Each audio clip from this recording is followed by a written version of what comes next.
সেই অধিকারকে ফিরিয়ে দিতে হবে, জানমালের নিরাপত্তা নিশ্চিত করতে হবে। অন্যায়ভাবে মিথ্যা জুলুম করে মানুষকে হত্যা করা যাবে না। আমরা আরো ঘোষণা করতে চাই, বাংলাদেশ সহ গোটা বিশ্বে যদি কোথাও আর মানবাধিকার লঙ্ঘন হয়, কোথাও যদি আর কোন শিশু, নিরাপরাধ শিশুকে অন্যায়ভাবে হত্যা করা হয়, কোথাও যদি কোনো মা বোনের ইজ্জতকে লুণ্ঠন করা হয়, কোথাও কারো মুখের খাবার যদি কেড়ে নেওয়া হয়, ইউনাইটেড হিউম্যান রাইটস ফাউন্ডেশন সোচ্চার আন্দোলন গড়ে তুলবে। আমরা বলতে চাই বিশেষ করে আমাদের প্রিয় মাতৃভূমির কথা। এই মাতৃভূমির 1 ইঞ্চি মাটিতেও আমরা মানবাধিকারের লঙ্ঘন দেখতে চাই না। বিগত 16 বছরে যে ধরনের মানবাধিকারের ব্যত্যয় ঘটেছে, তার পুনরাবৃত্তি যদি কেউ করতে চান, আমার ধারণা এদেশের সচেতন বাংলাদেশে আর হতে দেবে না। সংগ্রামী ভাইয়েরা, এই পৃথিবীতে যে শিশু নিঃশ্বাস গ্রহণ করেছে, যে মানুষ জন্মগ্রহণ করেছে, তার ধর্ম কি, তার বর্ণ কি, তার গোত্র কি, সেটা বিবেচ্য বিষয় নয়। মানুষ হিসাবে বেঁচে থাকার অধিকার রয়েছে, আইনের সমাধিকার পাওয়ার সুযোগ রয়েছে, খাদ্য বস্ত্র বাসস্থানের নিশ্চয়তা রয়েছে।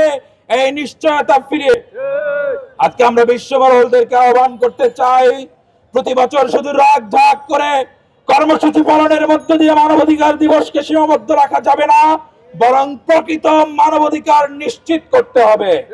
সেই আহ্বান জানিয়ে ইউনাইটেড হিউম্যান রাইটস ফাউন্ডেশনের আজকের এই উদ্যোগকে স্বাগত জানিয়ে আজকের এই অনুষ্ঠানের সম্মানিত সভাপতি, সম্মানিত চেয়ারম্যান, উপস্থিত বিভিন্ন পর্যায়ের উপদেষ্টা মণ্ডলী এবং হিউম্যান রাইটস ফাউন্ডেশন কর্তৃক আয়োজিত আজকের এই প্রোগ্রামে অন্যান্য অতিথিবৃন্দ, সাংবাদিক বন্ধুগণ এবং অন্যান্য উপস্থিতি, আমি সবাইকে অভিনন্দন জানাচ্ছি। আপনারা অনেক সকাল থেকে কষ্ট করে এই প্রোগ্রামটি আয়োজন করেছেন। সম্মানিত উপস্থিতি, আমরা জানি বিশ্বে যারা মানবতার কথা বলে, তারা মানবতার আড়ালে নতুন করে একটি নীল নকশা তৈরি করে। আমরা অতীতে দেখেছি যারা মানবতার কথা বলে জাতিসংঘ তৈরি করেছিল, তারা সেই জাতিসংঘকে দিয়েই এই ফিলিস্তিনে, এই লেবাননে, এই বাংলাদেশে এবং যেখানে মুসলিমরা রয়েছে তাদের উপরে জুলুম করা হয়েছে। আমরা বাধ্য হয়েছি হিউম্যান রাইটস ফাউন্ডেশন করতে, আমরা বাধ্য হয়েছি এদেশের মানুষের অধিকার ফিরিয়ে দেওয়ার জন্য নতুন কোন অর্গানাইজেশন করতে।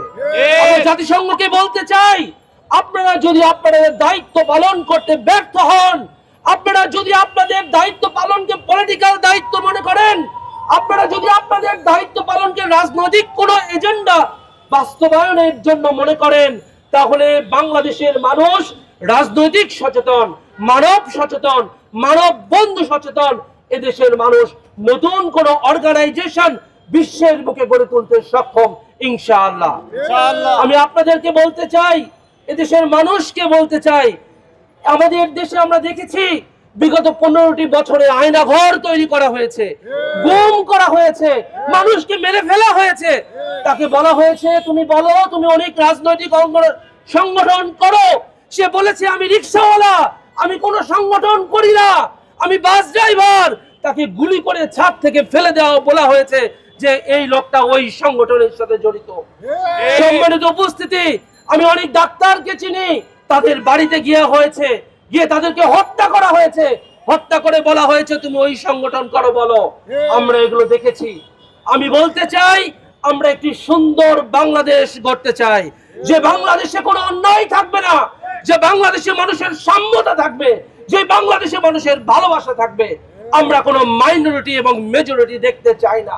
এই দেশে যারা জন্মগ্রহণ করেছে তারাই এই দেশের নাগরিক, তারাই সকল সুযোগ সুবিধা ভোগ করবে, তারা তাদের সমান সুযোগ সুবিধাগুলো ভোগ করবে। সম্মানিত উপস্থিতি, আমি বলতে চাই, আমরা আজকের এই প্রোগ্রামের মাধ্যমে আগামী দিনের একটি সুন্দর বাংলাদেশ গড়ার স্বপ্ন দেখি। আমরা এমন একটি বাংলাদেশ গড়ার স্বপ্ন দেখি যেখানে সাম্প্রদায়িক সম্প্রীতির বাংলাদেশ হবে, যেখানে ভালোবাসার বাংলাদেশ হবে, যেখানে কেউ কাউকে তার অধিকার নষ্ট করবে না। আজকে হিউম্যান রাইটস ফাউন্ডেশন কর্তৃক যে প্রোগ্রামটি আয়োজন করা হয়েছে, তাদেরকে আমরা অভিনন্দন জানাই। আমি ছোট্ট একটি কথার মাধ্যমে বলতে চাই, আমরা একটা স্বপ্ন দেখি, যে স্বপ্ন আমাদেরকে ঘুমাইতে দেয় না। সেই স্বপ্নটা হচ্ছে কি, আমাদের স্বপ্ন মরুভূমিতে পথ হারা তৃষ্ণার্ত পথিকের কাছে যেমন এক বিন্দু পানি, আবার শীতে 1000 মাইল পাড়ি দিয়ে আসা পাখির ঠোঁটে যেমন বসন্ত বাতাসের গান, আর গহীন অন্ধকারে একটি জোনাকি পোকার আলো জ্বালানোর যে অদম্য ইচ্ছা, এই স্বপ্নকে দিয়েই হিউম্যান রাইটস ফাউন্ডেশন একটি স্বপ্নের বাংলাদেশ গড়তে চায়, যেই বাংলাদেশে সকল মানুষ তার সকল অধিকার নিয়ে বাঁচবে, এবং এই বাংলাদেশের এই অধিকার ফাউন্ডেশনের আন্দোলনের ছোঁয়া সারা বিশ্বের বুকে ছড়িয়ে পড়বে। এই প্রত্যাশা ব্যক্ত করে আমি আমার কথা শেষ করছি। আমাকে দাওয়াত দেওয়ার জন্য অভিনন্দন জানাচ্ছি। ধন্যবাদ সবাইকে। আসসালামু আলাইকুম ওয়া রাহমাতুল্লাহ।